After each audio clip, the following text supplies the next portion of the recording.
And right now we are going to learn a folk song in Bahasa Indonesia, and this is called Burung Kakak Tua, and I will lead you with the words, melody as well as actions, and you can repeat after me like what Cheryl is going to do. So you can follow along together with me. Ready? The first line goes like this.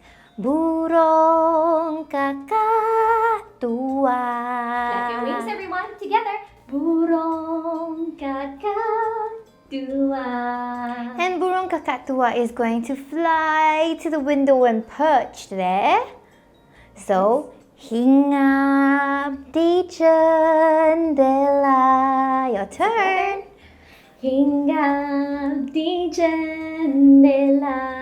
That's right. And the Burung Kakak Tua lives together with Grandma. And Grandma is called Nenek. And I think my Nenek is very sassy. So I'm gonna go. Very stylish. Yes, Nenek sudah tua.